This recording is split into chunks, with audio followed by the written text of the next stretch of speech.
All right, so we are back on the grind. And it is in the extremities of distress that you will find your weapons. And I'll say it one more time. It is in the extremities of distress that you will find your weapons.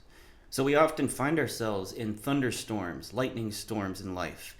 And we call certain things trauma. I was traumatized. This happened and that happened. I'm afraid that this next thing is going to happen. So everybody is living in these mental storms.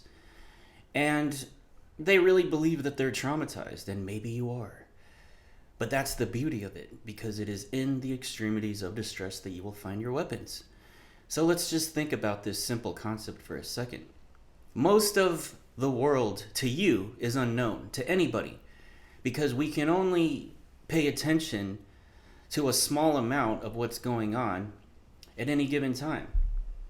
So that's why we say that the unknown, or the unconscious mind, is 88% of reality, and 12% is what you can be conscious of at any given time.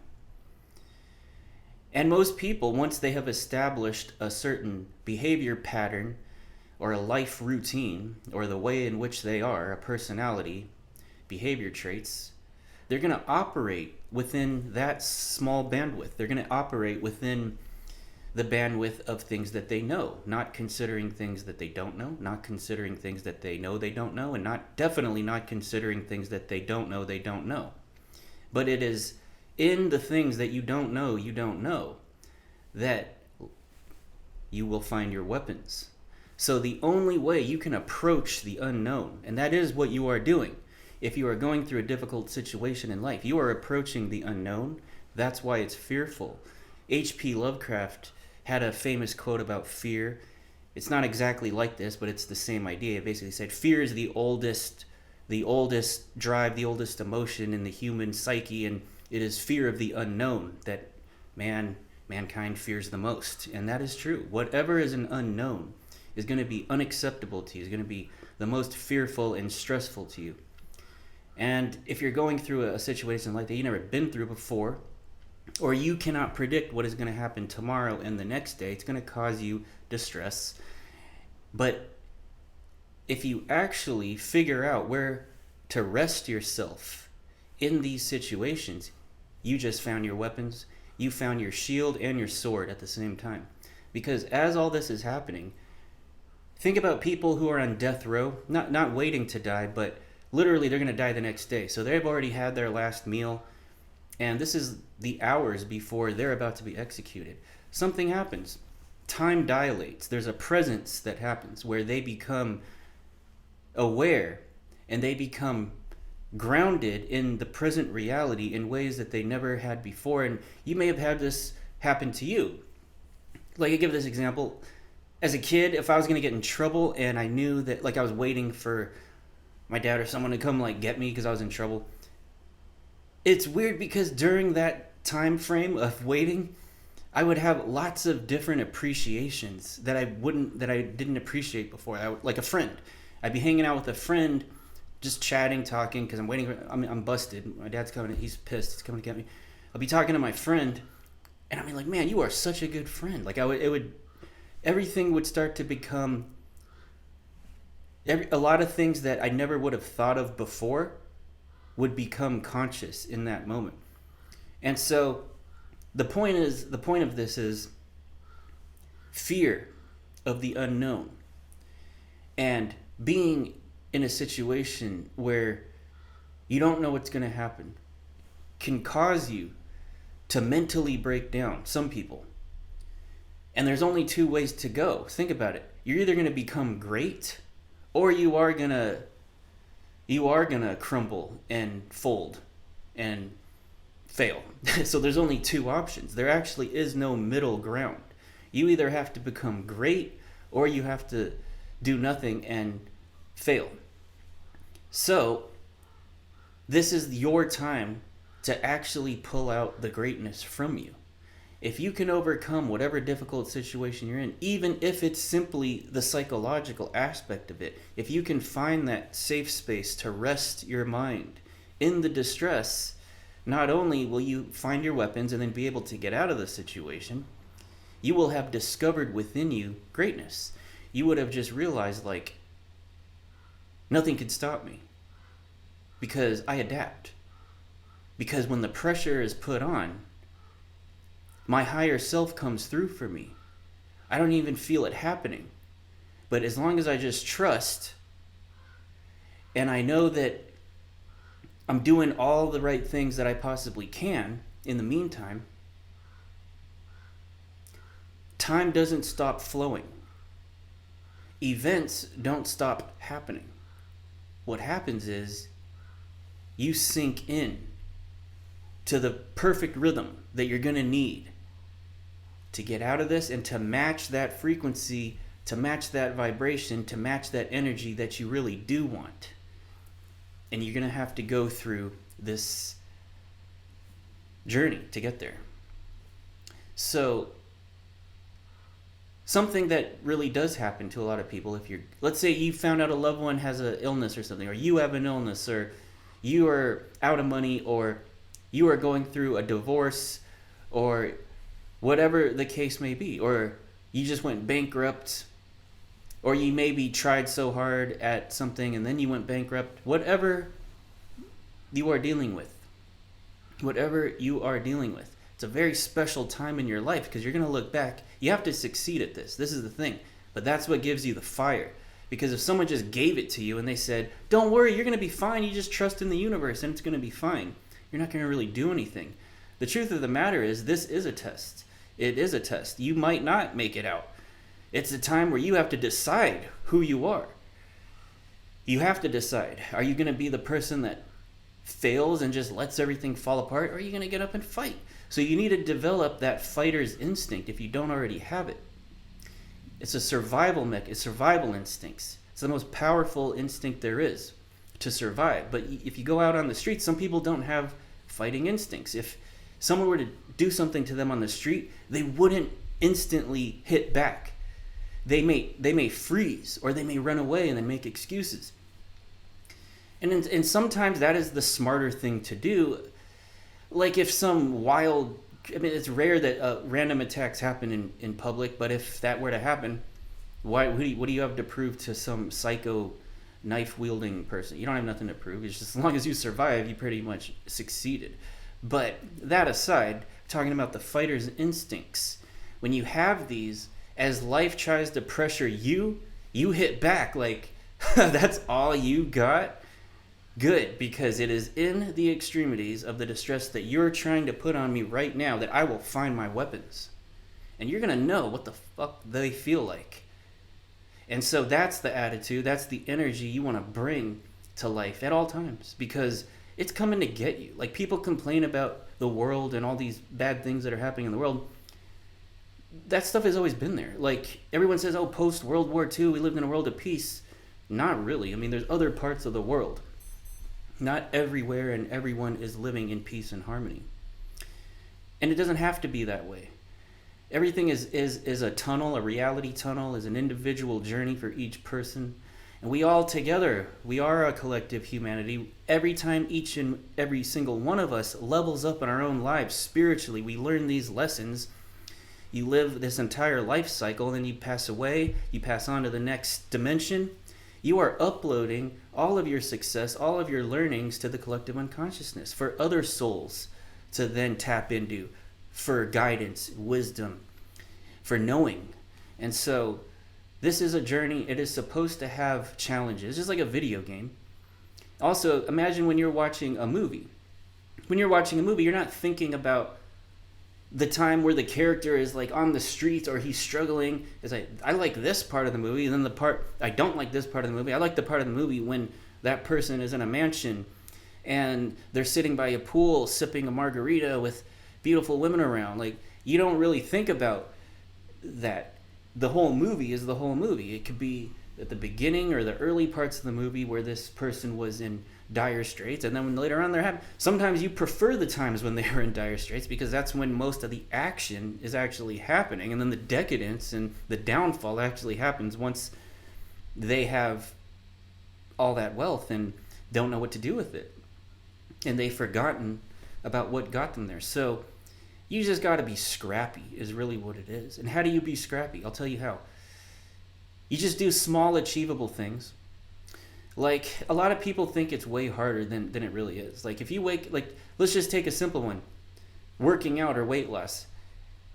I can't tell you how many people in 2023 told me that they want to start working out. They want to start getting ripped, and they want to get all this equipment, and they want to start doing all this and that. Pretty much, I know 2 people that did it, and I'm really proud of them. But most people won't do it. And the reason why I think they won't do it is that they're thinking it's more difficult than it really is, because they're thinking of this whole entire marathon running, weightlifting, kickboxing, wrestling. They're thinking about so much things, when really, if you're going to start working out, I'll just say, just drop and do 5 push-ups. Like, if you work from home, doesn't matter where you work. Even if the people at your job, if you're at an office or something, think you're weird for doing this, do it anyway, because they're even dumber for not allowing you to do this. Why wouldn't you want to take care of yourself? You just make yourself work harder for the company anyway. But what you would want to do, just drop and do 5 push-ups. And then wait an hour, put on a timer or something, drop and do another 5. And then put on another timer, maybe like 2 hours later, do another 5. Anybody could do 5 push-ups. But at the end of the day, let's say you did 15 push-ups. And then just carry that on for 5 days a week. At the end of the week, you have done, let's say the end of 3 days. If you did 10 push-ups a day, that's 30 more push-ups than you would have done compared to 0. Your body is going to start remembering all this. As the days go on and you just keep doing these little achievable things, your body starts to remember. And here's the other thing about addictions and quitting this and all these different...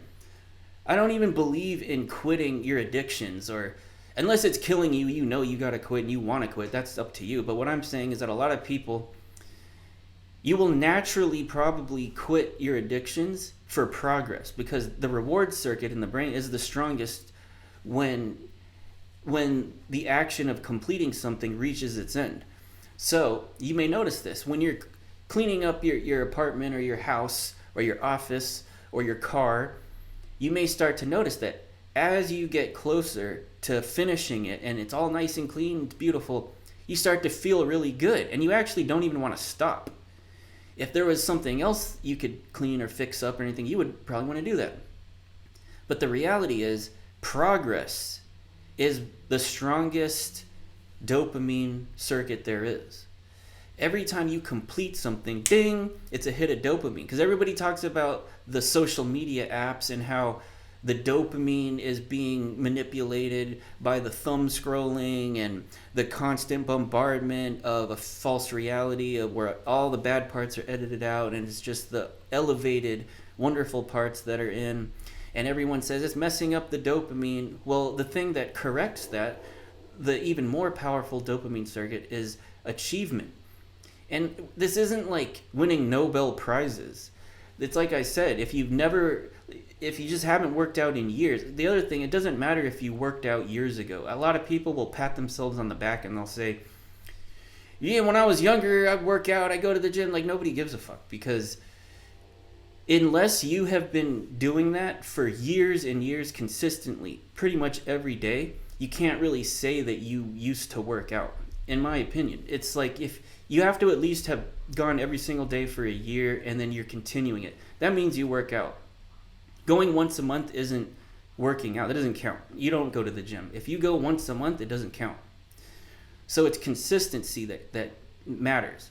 And it doesn't matter how much. It's like I said, if you're only just doing 5 push-ups a day, but you're doing it every single day for 3 months, that's better than doing a really hard workout where you're fully exhausted and you did all these things in one workout and then you only did it that one day. And then the next time you go do that workout, it's like 3 months later. That doesn't count. It's better if you just do 5 push-ups every single day, because it's the habit. Remember this, the goals don't matter. You got to have goals. You don't have to have goals. You have to have habits. Nobody cares about the goals. If you were to ask anybody, most people have goals. If you were to ask like a homeless person, they'd probably say, yeah, I would love to be a millionaire. Most people would have goals. The goals don't matter. The habits are the only thing that matters. Because if you look at somebody's habits, you could pretty much tell whether they're going to reach a certain goal or not. Like if somebody is saying, I have a goal of running ultra marathons. You're like, oh, cool. And they're like, yeah, I don't run yet, but I want to. But if somebody is already, you're seeing them in their running shoes, their running clothes, they just got back from a run. Yeah, I do 5 miles in the morning, I do another 5 in the evening. And yeah, I'm training, I want to do this ultra marathon. Then you believe them. And it's also not that you just believe them, it's predictable. Why wouldn't they eventually run an ultra marathon if they're already running 10 miles a day, 5 in the morning, 5 in the evening? So it's the habit that matters. So that's why I'm saying, shut up about the goal. Stop visualizing what you want in the goal. You can do that, but it's not nearly as important as zeroing in, digging in into the habit. So that's what I'm saying. Whatever,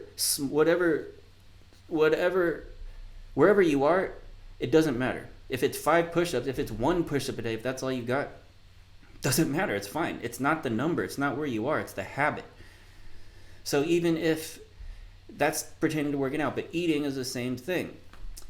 And just do this small steps and achieve these things. These steps have to be achievable. And no matter what life situation you're in, you will find your weapons in the extremities of distress. Because there's also another weird study on people who have just lost their legs compared to people who have just found out they won the lottery. And when they interview these people a few short years later, guess what? It's strange. The people who, it was actually the same level of happiness, but I believe there was even more people who, in the cohort who lost their legs that were even happier. Because, why? The person who won the lottery, they just saturated themselves in all that dopamine, burned it out, learned nothing. The person who lost their limbs, they suffered. They had to dig deep. They went through this whole journey in this process to the point where, like, I'm actually unbreakable. Because we all are. We all are, if you can finally realize that. I don't have my legs, fuck it. I'm still going to do something. And then they'll find a way to still even do sports. You see all kinds of people in wheelchairs doing basketball. It doesn't matter because you're a spirit. That's the end of the day. That's the thing you got to realize too, is that really what you are is an eternal spirit. And so, like, where were you before you were born? You don't know. Where were you? Where are you going to be after you die? You don't know. Where do you even go when you go to sleep at night when you are unconscious? You don't know. And it's best that maybe you just leave that a mystery too, and just understand, though, that you are capable of things that are beyond your wildest imagination, literally, because you can only be conscious or know of about 12% of reality at any given time. And that's why when you look out in the world, you see all these impossible things being done all the time, but at the same time, you will hear that all these things are impossible in the same sentence. So you will find, it is in the extremities of distress that you will find your weapons.